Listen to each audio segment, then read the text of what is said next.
Good morning, good afternoon, good evening around the world. My name is Doug Brunke. I'm the founder and CEO of Global Chamber.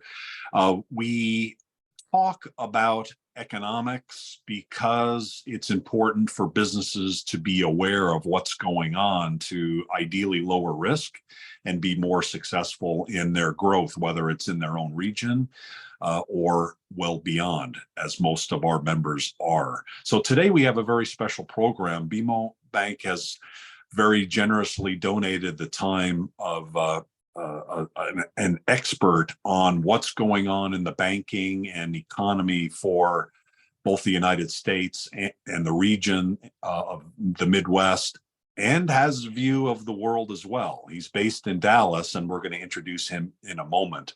Before we get going, however, I'd like to introduce Demetris Evans, who's the Global Chamber Chicago board chair. She has her own law firm where she does work on trade, helping companies reach foreign shores and business within the United States as well. Demetris, thank you for your leadership. Thank you for being our board chair for the chapter in Chicago. Please, would you kick us off and say a few comments, please? Absolutely. Thank you. And to all of my global globe trotters out there, hello, wherever you are and whatever it is that you're doing. Thank you so much for joining us. I am so excited. We have been talking about this since I became the chair for the board in January, a long time I know. Graciously, Kevin Brown of BMO he's in the commercial sector, and he's going to say some more about himself, but we've kind of teamed up and we are going to bring you the economics of what's happening around the world. And there is a lot that's happening in money. But let me just say this, Chicago for the 10th year in a row is still doing very well, and companies are continuing to come here. And we have some of the largest Fortune 500 companies that are making Chicago their home. So I'm excited to be in this position, to be with you here today. And with that, I think I'll hand it off to Kevin. Thank you so much for helping us to kick off this year, Kevin. Great. Thanks, Demetris. Thanks, Doug. And welcome to all our fellow Global Chamber members and guests that are on the call today. Appreciate you joining us. As Demetris mentioned, my name is Kevin Brown. I'm a managing director and team lead for BMO Commercial Bank here in Chicago, actually based out in Naperville in the western suburbs. For those of you that are familiar with the Chicago area, I lead a team of bankers here that focuses on providing credit solutions, treasury payment solutions, and basically international banking services to companies really all across the country. So that's kind of my role. So as far as today goes, as Demetris and Doug mentioned, very excited to have one of my very esteemed colleagues joining us to provide some comments on what's been going on in the economy and specifically here the last couple of weeks in the banking market, in the banking industry, I should say. So with that, I'd like to introduce Young Yu Ma. Young is the Chief Investment Strategist for BMO Wealth Management here in the US. His responsibilities include guiding strategic and tactical asset allocations for client portfolios, and he leads a team that conducts macroeconomic market analysis and modeling across asset classes. Some of you may be familiar with Young, or you may look familiar from the standpoint that he's frequently cited in print media, including the Wall Street Journal, New York Times, and Barron's. And he also has appeared on NPR, CNBC, and Yahoo Finance Television. So as Doug kind of alluded to earlier, the format for today, I think Young has probably about a half hour or so of comments prepared, and then we're going to leave it open for about 20 minutes of Q&A at the end.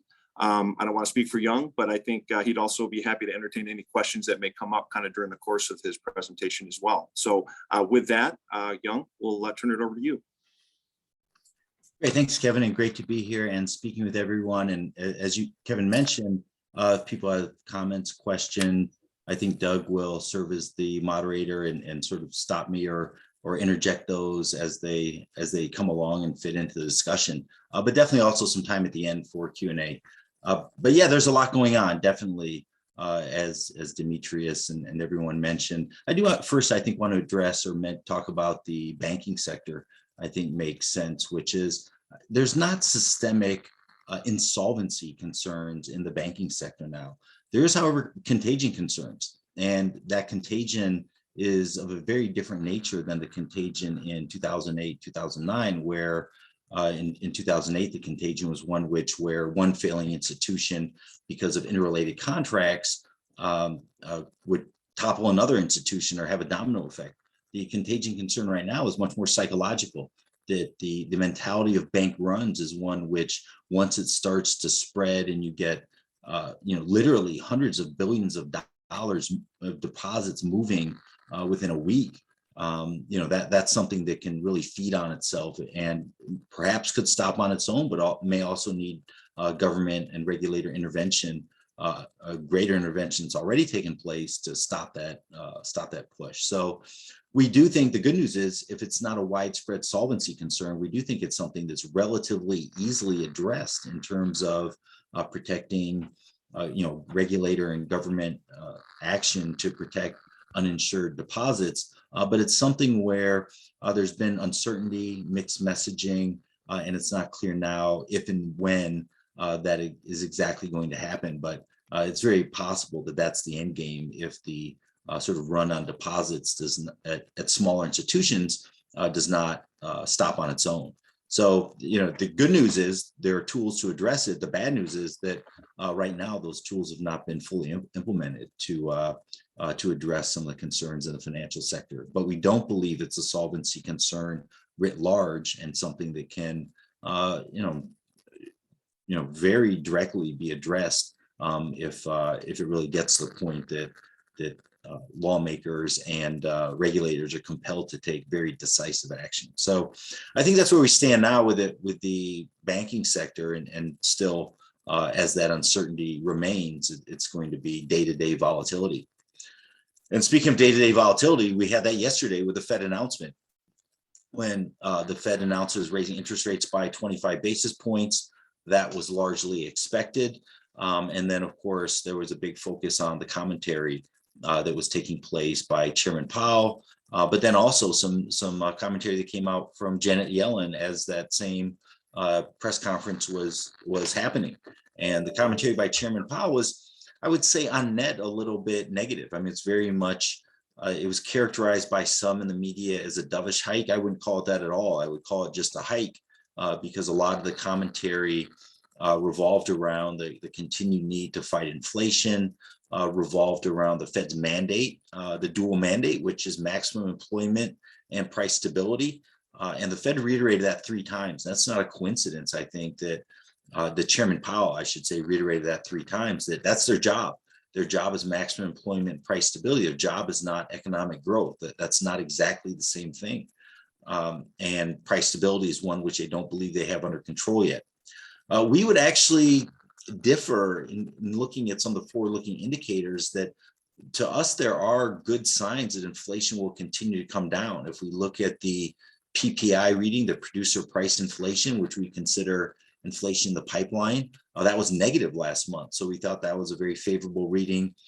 The Fed is also very concerned about wage growth. The Fed's concerned that the labor market is too tight, and there's going to be a transmission mechanism from a tight labor market to strong wage growth to higher inflation.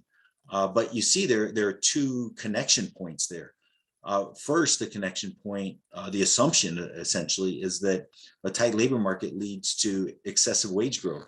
But actually, you've seen wage growth moderate in the recent months and come down quite substantially. And we think those 2 are actually compatible, given the pressure on corporations, given the pressure on profit margins. You can see a healthy labor market and still have modest wage growth that does not drive inflation higher than the Fed is comfortable with. So we think there are enough signs, actually, that future inflation, if we fast forward 6 to 9 months, is going to come down to a much more comfortable level, and that actually the interest rate increase by the Fed was unnecessary and unhelpful. And speaking of unhelpful, at the same time, Janet Yellen was making comments that that it's not yet being explored about blanket insurance for all depositors of any size deposits at financial institutions. So that was also something that caused volatility in the marketplace yesterday. So we continue to be, the market continues to be whipsawed by whether it's data, commentary, uncertainty about the banking system. And that's, I think, where we are right now in the short term for market dynamics. And these clouds have not gone away, but we do expect them to stabilize one way or another in the coming weeks. They might stabilize on their own, or it might take greater government action to help them stabilize. And I do want to get into what we think is going to be a soft landing scenario, but for the moment, see if there's a way, if any questions have come in or comments that Doug might have, happy to pause for a moment and address those.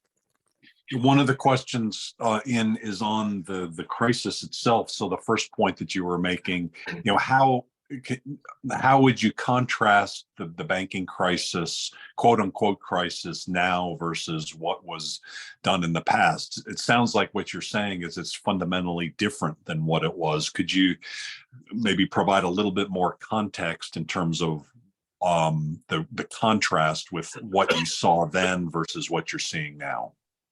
Yeah, the first contrast is the nature of the sort of the interlocking relationships among financial institutions, the credit default spreads or credit default swaps that were written by financial institutions that promised to pay other financial institutions in the event of failures that were very precarious and led to a lot of instability. That's one thing. That's not what's front and center right now. The other thing is just the magnitude of the losses. Banks' balance sheets are, the estimation is maybe sitting on 600 billion in losses. That's less now. Actually, the interest rates have fallen in the last week. So, one could guess that 600 billion has probably fallen to about 500 billion. But that's an order of magnitude less than was the case during the financial crisis. That the losses that were potential on banks' balance sheet due to these, some of the derivatives were just, completely debilitating for financial institutions, and something that would not sort of, gradually be smoothed over as time went on, the way that, some of these securities are being held to maturity can just be smoothed over time. So, you had two very different scenarios, both in terms of the scope and magnitude of the problem, and also the way that the problem might play out in the marketplace. Both those things were quite different. Okay.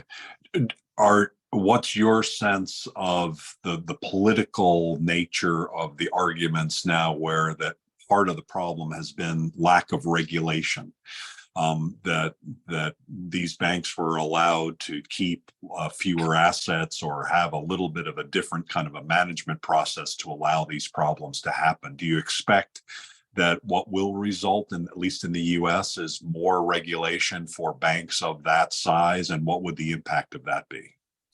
Yeah, I do think we will see more regulation come out of this. I mean, clearly there was a rollback in regulation for medium-sized banks that had some effect as well on what's happening now. I think is fair to say, but it's also the case that in terms of risk management, I think there will be tighter regulation around banks and financial institutions' risk management practices, so that banks being able to take such a considerable degree of interest rate risk, the way that Silicon Valley Bank and some other banks did with their investments, is probably something that is going to have much greater oversight by the regulators. And even with Silicon Valley Bank, as Chairman Powell talked about yesterday, the regulators were, I won't say on top of it, but they were involved in the process of trying to let Silicon Valley Bank know it was taking too much risk. But now I think there's going to be just much more teeth to the regulation around the type of interest rate risks that banks can take without hedging out. There are a lot of tools to hedge out interest rate risk or not take that degree of interest rate risk. And I think those are going to be put in place in the aftermath of the current problems we face. Could you also mention about BMO's reach in the world? Certainly, you're involved in Canada and the U.S., and you personally have visibility well beyond that in different markets. What is the bank's exposure around the world, and where are you growing? And then, what are the implications for this kind of somewhat, I guess, mini crisis, or it's certainly kind of a momentary crisis anyway, and here in the US, and what the reverberations might be around the world? Are there vulnerable spots in China or other places where there could be some reverberation? Yeah, those are both good questions. I would say for BMO, North America and the US is actually a big focus. As many people know, BMO being Canadian headquartered and Canada's banking system being much different, just a few very large financial institutions dominating the landscape. The area for growth is actually in the US. And so we recently acquired Bank of the West. With that acquisition, I think we're now the 10th largest bank in America by assets. I think we have a footprint in 32 states and about 4 million customers.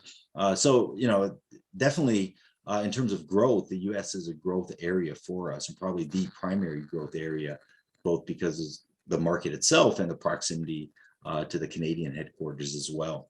And that's something I think has been going quite well. But in terms of, that global landscape and what the global reverberations might be, again, it's not reverberations in the same way that there were reverberations in 2008. It is the case that if you're thinking about European banks, other banks, they're also sitting on losses the same way that US banks are sitting on losses, because interest rates have spiked up, in Europe or in many other parts of, not all parts of the world, but spiked up in Europe the same way they have in the US. You went from negative rates on 10-year yields in most countries in Europe, now to a few percent positive interest rates on those same 10-year notes. So you had a very similar spike up. And so people were holding those securities and now they're going to be sitting on losses. And to the extent that, there might have been some banks who were taking undue risk and weren't managing risk well. Similarly, those could be exposed as well. But again, the losses are not such. If you look at the, large banks, the capitalization of large banks, the losses are not such that there's a widespread insolvency concern. The losses are more along the lines of, there's concern that there's going to be ripple effects, especially among smaller and medium-sized banks that just, if they're not secure in their deposits, might want the same protection that large banks offer and move money around in a destabilizing way to the economy and the financial system, because there's been a lot of lending by the uptick in lending over the past several years has been largely by small banks.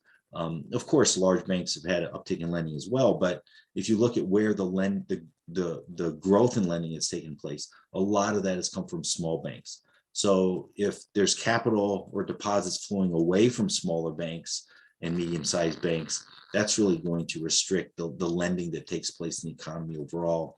And that's where we see the reverberations taking place more through tightening lending standards than, sort of a domino effect on failing banks. Interesting. Thank you.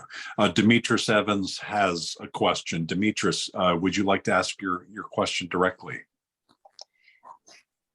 Sure, thank you. So, Mr. Ma, as I'm looking at this, I'm thinking about the fear that comes with these types of reverberations around the world, right? And especially for business.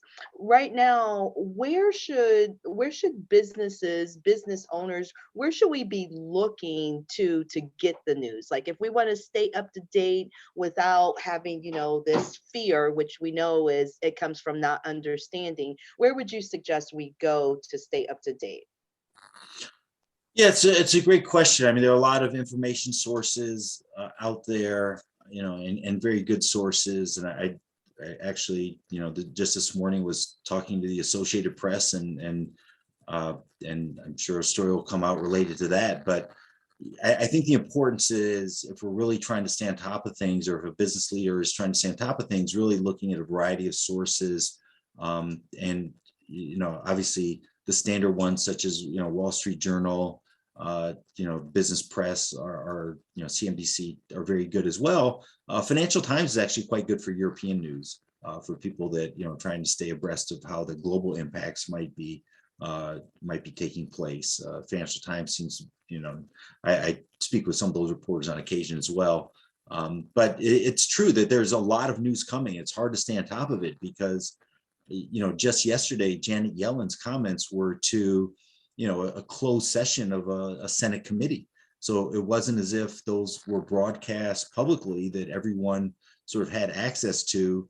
And it was only when I think Market Watch reported on it that it sort of became widespread that those comments have been made and we're moving the market. So there's a lot going on now. It's a very fast moving environment. I mean, it's a great question because in such a fast moving environment, whether it's comments by Chairman Powell, comments by Janet Yellen, something else that's happening with another bank that has some concerning developments. It's difficult to stay on top of for anyone, and especially anyone whose day job is not just trying to stay on top of this. So it's a tough challenge, but I would say, looking at a variety of sources and trying to kind of get a holistic picture is the best path. Thank you. Okay, and just as a follow-up on behalf of businesses, what would you say to businesses that are listening, that are involved in trade? Because it seems to me that one of the things that we could, as business owners try to do is try to look at our bank and decide if should we go to another bank? Should we be trying to hold on to our cash? Should we stop investing? What, as you look at this as how it's unfolding, what advice would you give business owners? Well, I think the first advice is in the broader context of how we see the downturn playing out. Chairman Powell did talk about how he expects an economic slowdown. We've also been messaging we expect an economic slowdown. The credit standards have already been tightening, but are going to continue to tighten. And that's going to lead to a slowing economy. But overall, we don't believe there's going to be a hard landing. We don't believe the economy is going to spiral downward the way it did in 2008, 2009, or in 2001, 2002. There are two reasons we don't believe there's going to be that deep type of recession.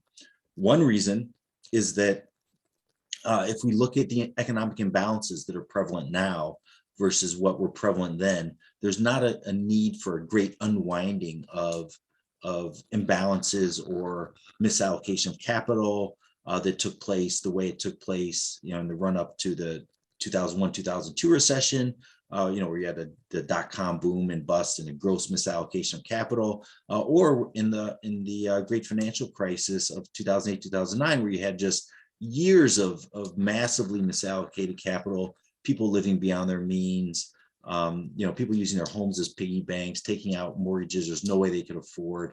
We have nothing like those deep-rooted problems that need a large and considerable unwinding right now. So that's one reason why we think the pullback is going to be relatively mild. The other reason is the strength of the labor market.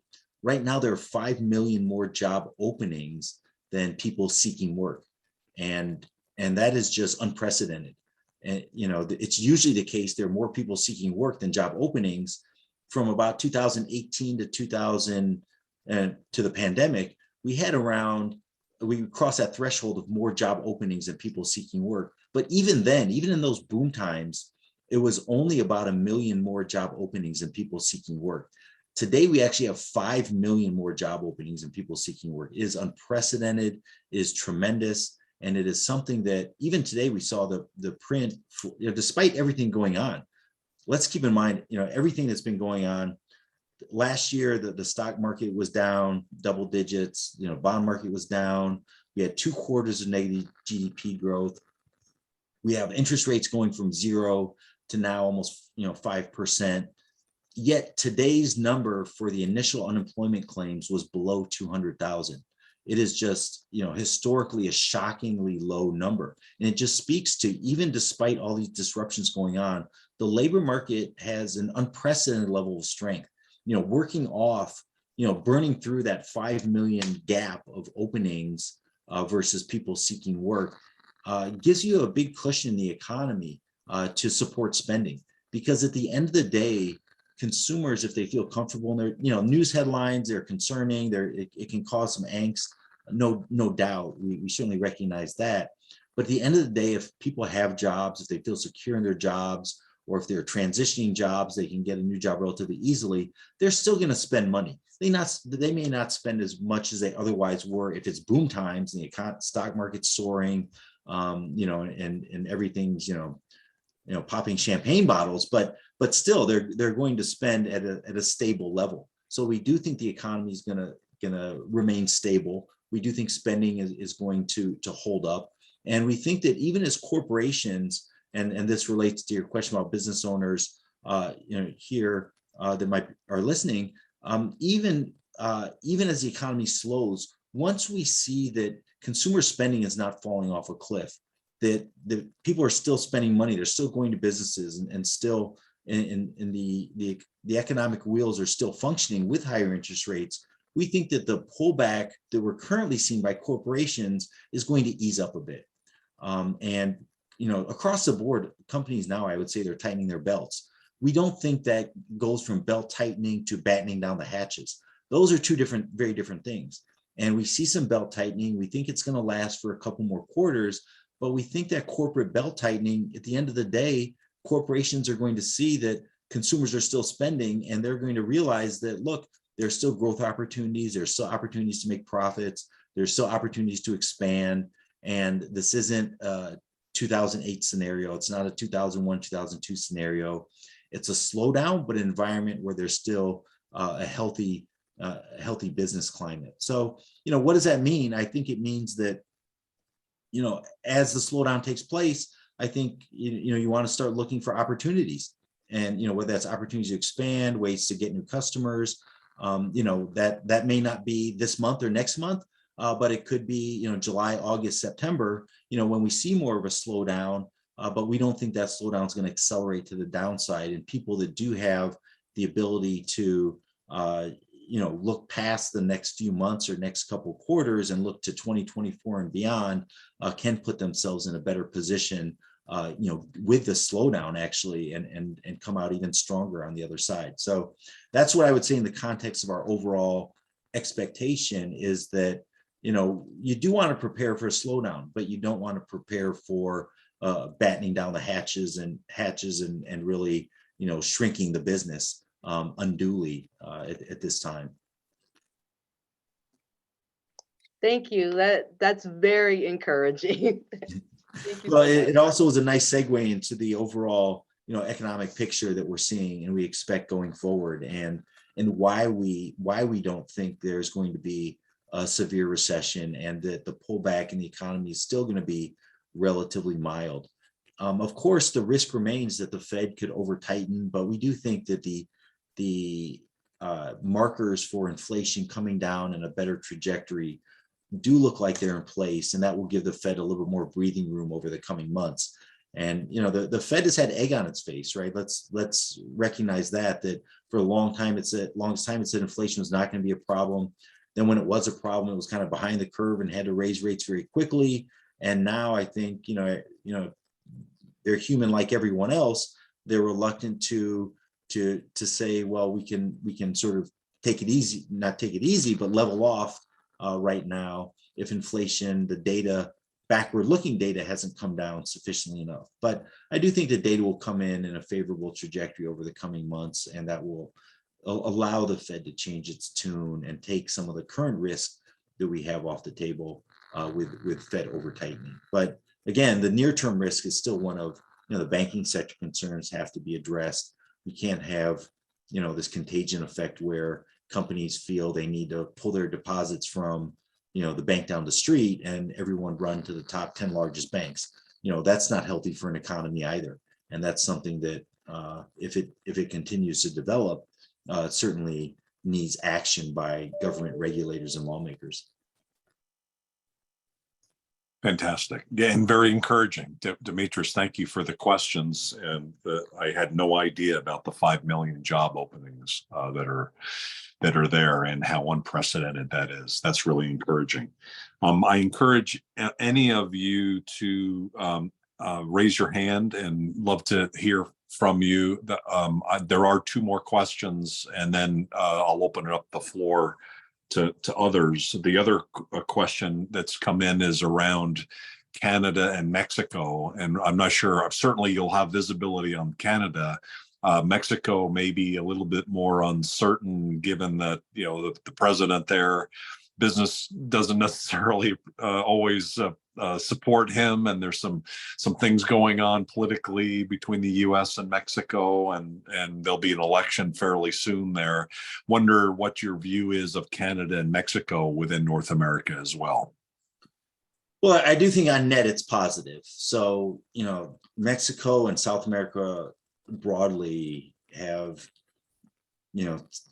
right when you think things are kind of stabilizing, sometimes, something new politically pops up. So that there's some uncertainty there that's hard to ever feel too comfortable with.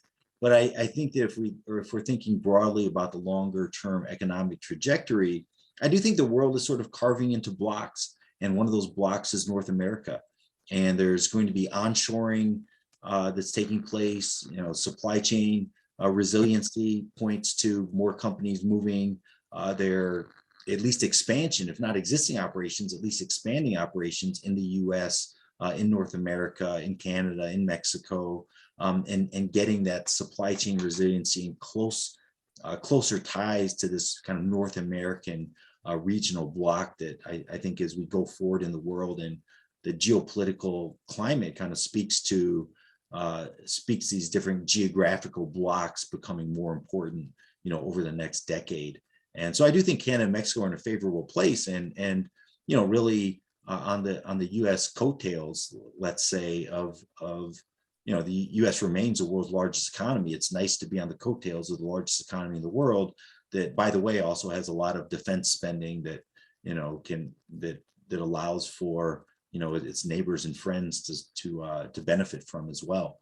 That sort of geopolitical safety. So I think Canada and Mexico are in favorable places, favorable positions if we're thinking about the medium-term trajectory for the economic trends that are in place.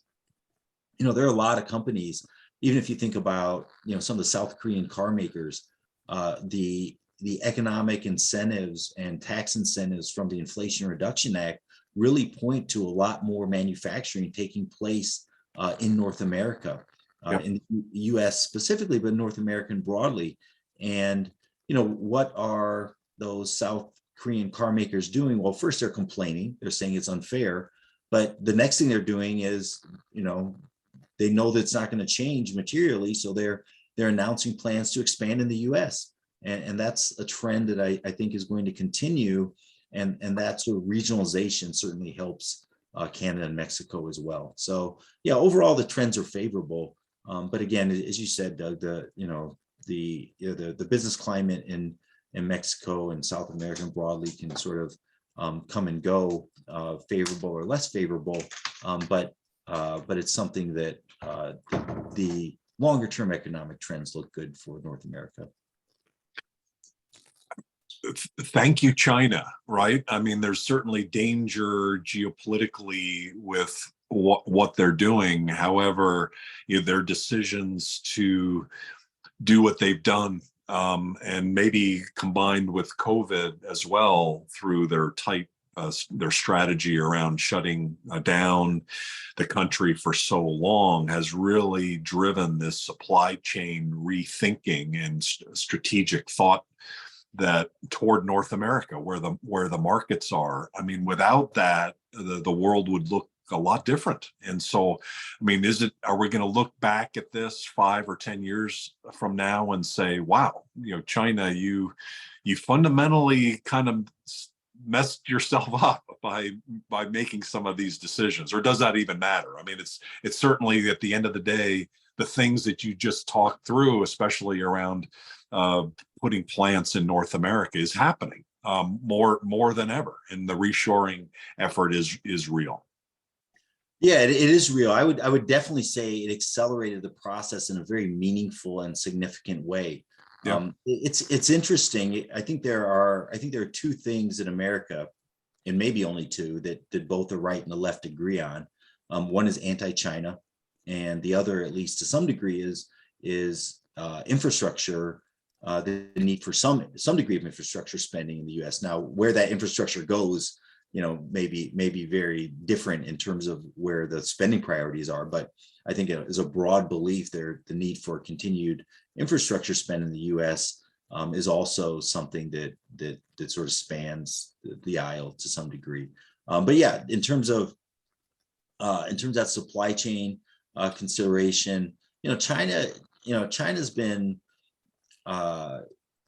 trying to fly under the radar and really grow its economy and grow its strength and its presence and military in the world, without trying to not get too much attention or pushback from the US or from the West. And I think that all the developments that have taken place have really stopped that in terms of, the pushback is here now, it's real. Companies are realizing this, governments are realizing this.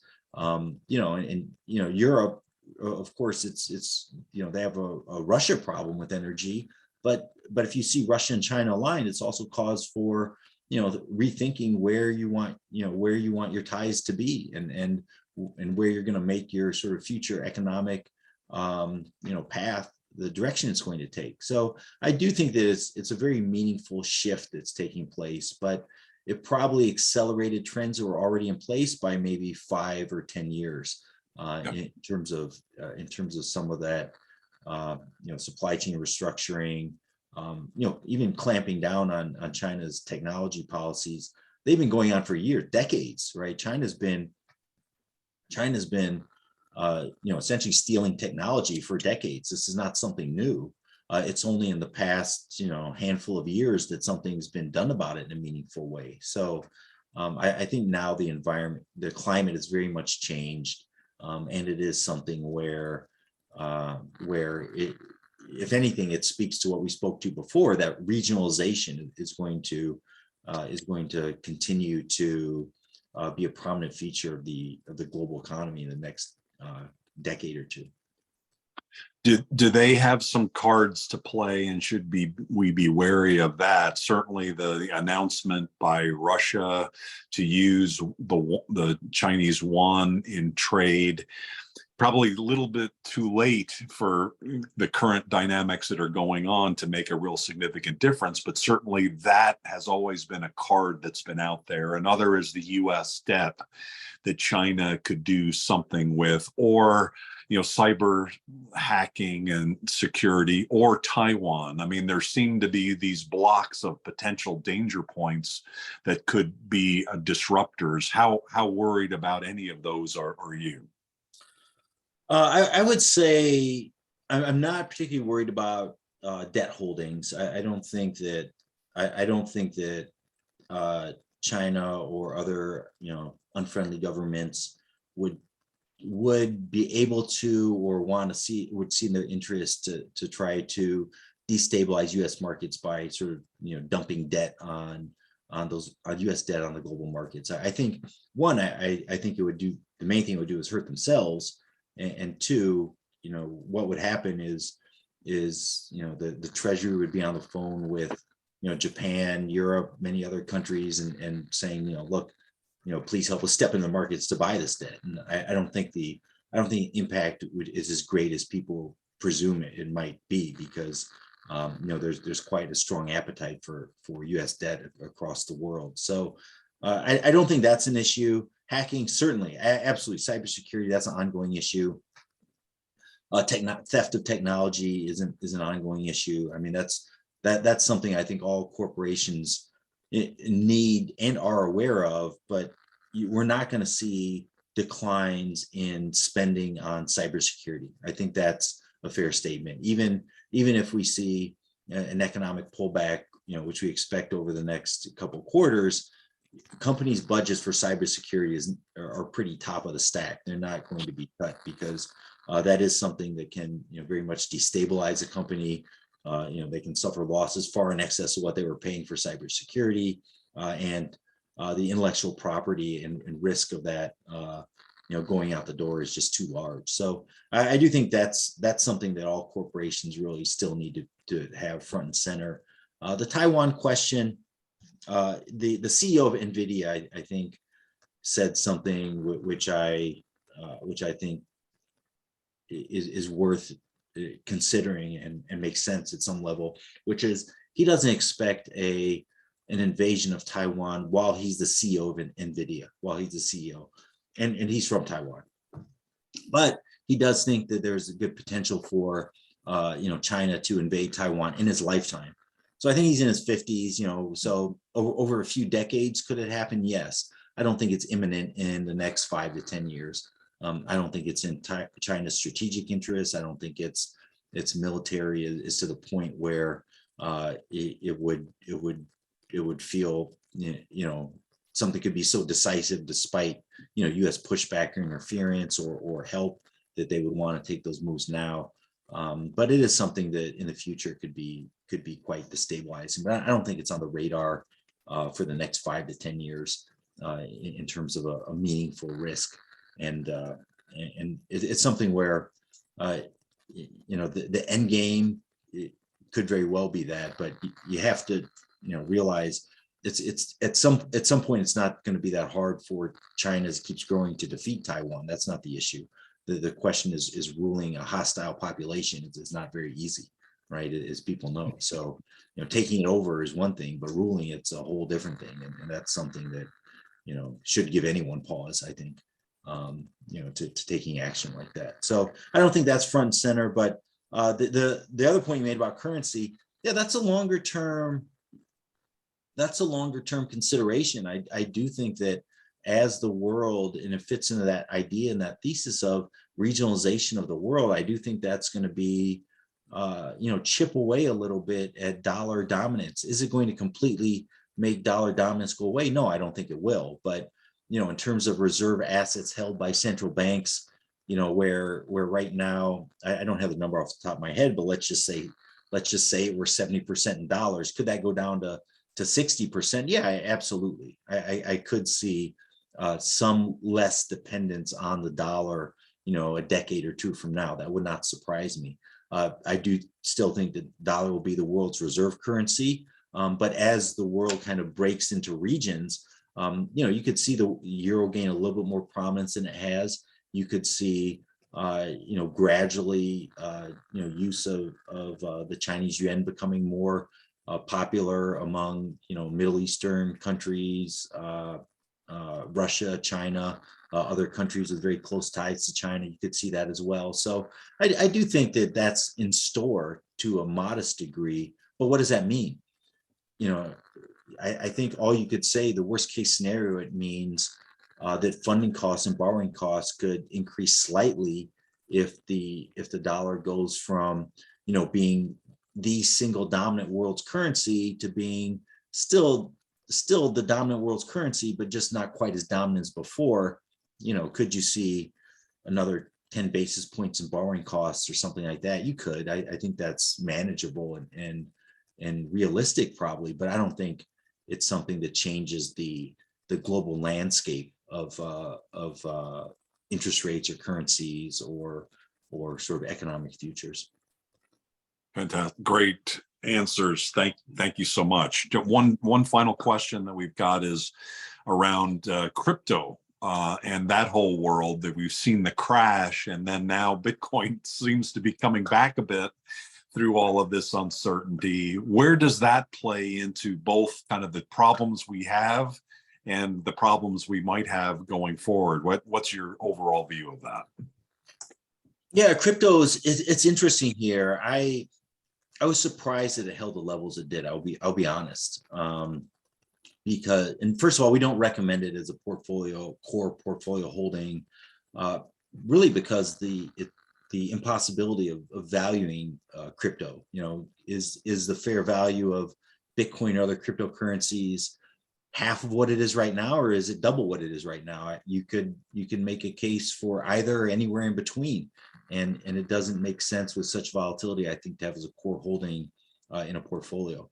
If someone feels strongly about speculation, it could be, either you could be positive or negative on it and take positions either way.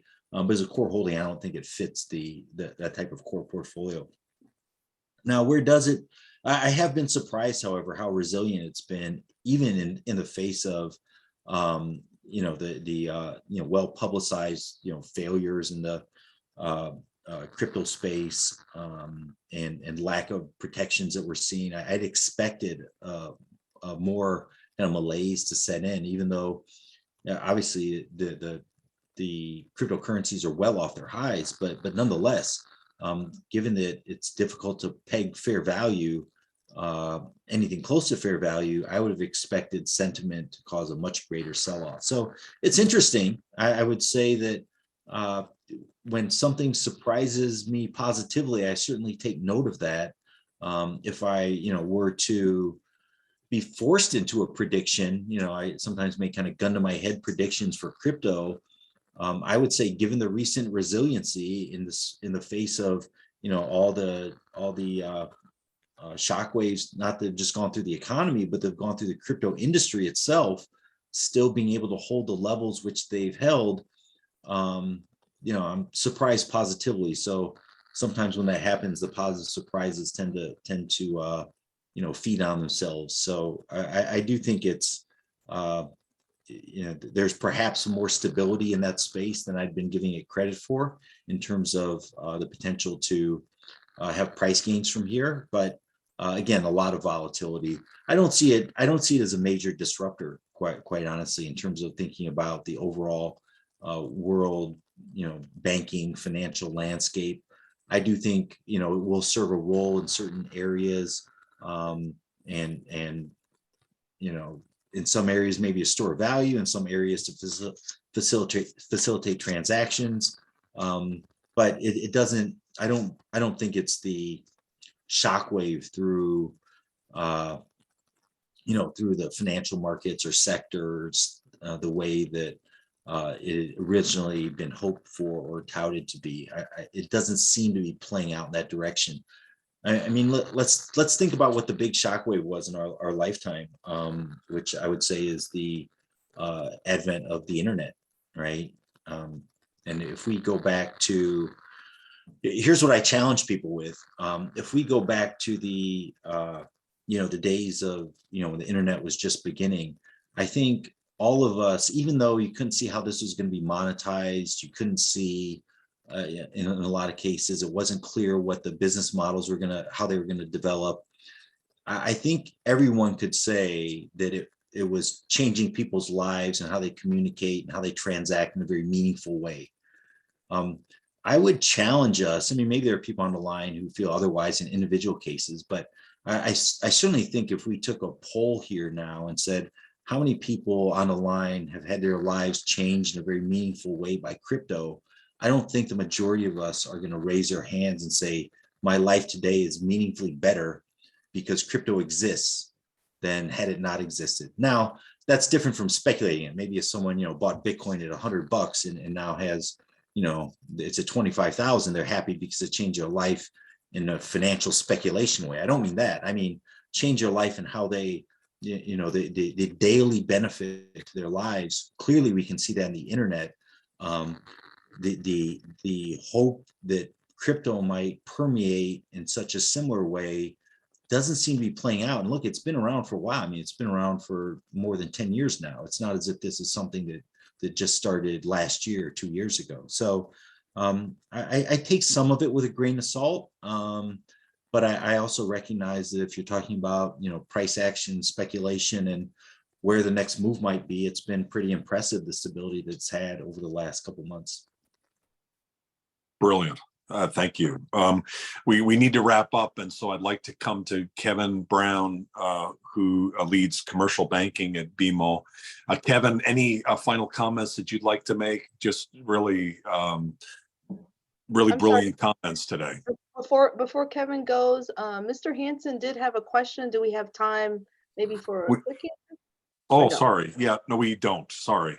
No time. Okay. Yeah. Mr. So Hansen, maybe he could submit it to us and then we can get him a reply. Yeah, please do. Send it to info@globalchamber.org. Sorry that I missed it. I didn't see it. Sorry, Jonah. Please send it over.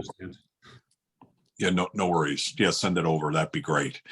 Kevin, would you like to do a quick wrap up, and then Demetrius, and then we'll close the conversation. Sure. Thanks, Doug. And thanks, Demetrius. Again, thanks for everyone for joining today. We appreciate the opportunity just on behalf of BMO to be a part of today's program. I can just speak kind of in my role, again, as a commercial team lead, kind of many of the things that Young touched on at a macro level. kind of where the tire hits the road. We're kind of seeing that on a day-to-day basis with our clients and prospects here, especially the last couple of weeks with, some noise and disruption in the banking industry. So I would just offer up anybody on the call, if I can ever be a resource or our BMO team can ever be a resource, please don't hesitate to reach out. We'd be happy to help answer any questions, provide any services, what have you. So again, thanks for the opportunity, and please let us know if, Young, myself, anyone on our BMO team can be a resource here going forward. Thank you, Kevin. And this recording, probably most of the folks watching have been recorded on our blog post, and we'll get this out over the next couple of weeks, because I think what we talked about here, everybody in business, not just in Illinois, but across the US and the world should understand more. Demetris, and any final comments from you, please? Just thank you, Mr. Ma. My anxiety level is slowly decreasing. To Kevin, thank you for putting this together. For anyone who's interested in being a part of the Global Chamber, we are definitely always looking for more Globetrotters in our global circle. So please get in touch with us. And for more wonderful content like this, just keep looking out on the internet. And I bid you all a wonderful rest of your day. Thank you, Demetri, for your leadership. The next advisory board meetings likely will be in April, July, and October for Global Chamber Chicago. And then we're setting up a May and then a summer collaboration, 2 different events. So watch for more information over the next few days and the next few weeks in terms of getting more people involved with international business. Now is the time. The markets around the world are also very active and growing, and we're real excited. So thank you so much, Jung, for just a really, really brilliant conversation today. It must have been some of that University of Utah education that rubbed off, but undoubtedly there's a lot of genetic ability there as well. Thank you for all that you brought today, and thank you to BMO for supporting this with your very precious time. Have a great rest of your day. Thank you, sir. Thank you. Thanks, Doug. Thanks, everyone. Thanks, everyone. Take care. Bye-bye.